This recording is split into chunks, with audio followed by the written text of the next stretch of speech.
I think a lot of it has to do with kind of all of these digital measures. We're going into a new world.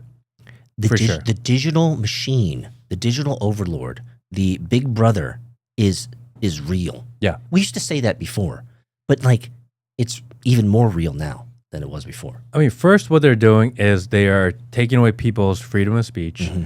And people say, no, like, we talked about Jimmy Kimmel last week.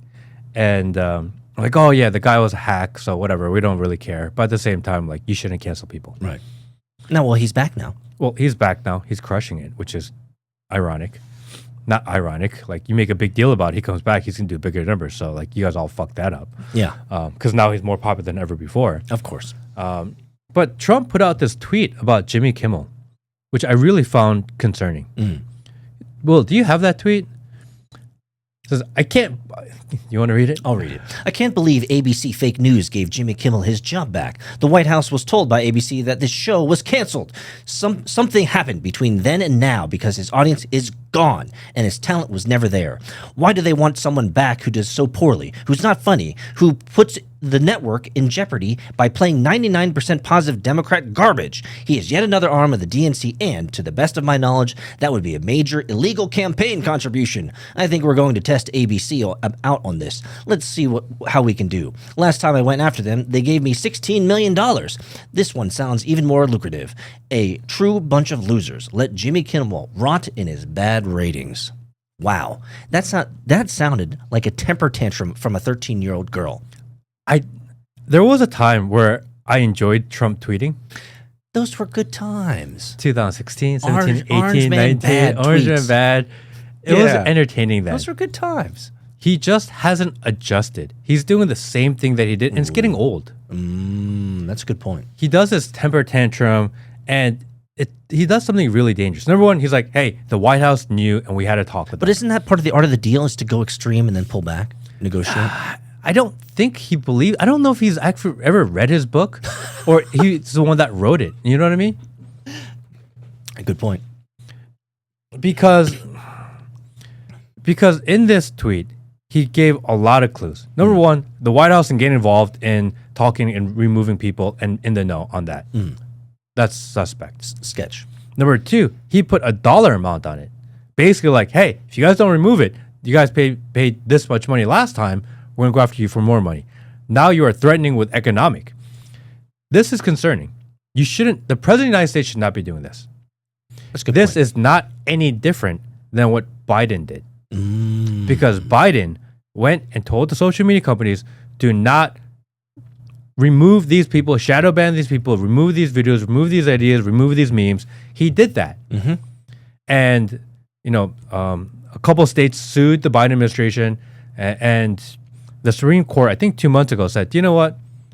Like, it's pretty messed up, but what he did wasn't illegal. This is the same thing that Trump's doing. So, what he technically doing is possibly not illegal because there's no paper trail saying do this or else. Right. But he read the ruling. They know what they're allowed to do. And they are pressuring companies, they are pressuring private companies to remove content that they don't agree with. It's the same thing Biden did. But didn't we hear Pam Bondi say on the news that we're going to come after you? We're going to get you. You say bad things about Israel, we're going to come get you. I mean, hate speech.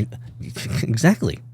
Right? So they're making it clear that they're going to be using the same Palantir-esque technologies, the same surveillance and the same censorship technologies that we had previous. Yeah. Can I bring up something that I didn't discuss previously? I had a tinge of deep empathy, of like maybe not even empathy, maybe even like feelings, for the lunatic left when all of them went on social after Charlie Kirk's death and did videos and posts and memes about celebrating his death.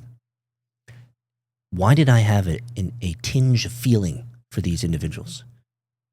Because you're stupid.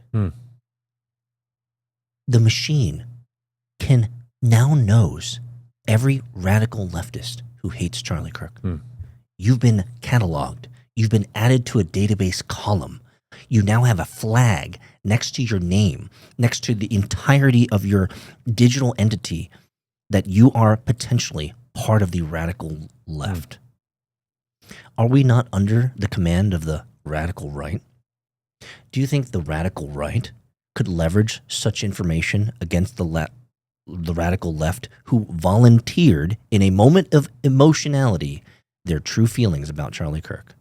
Foolishness. Say fucking nothing. Shut the fuck up is the answer. And I don't even think they categorize them as radical left or radical right. I think the category is highly emotional, triggered, easy to manipulate, easy to control. That's a category you go under. You don't go category by political affiliation. You get categorized by controllability. Ah, yes. So, even worse so, all these lunatics you volunteered on social that you've now been categorized as the easiest to control.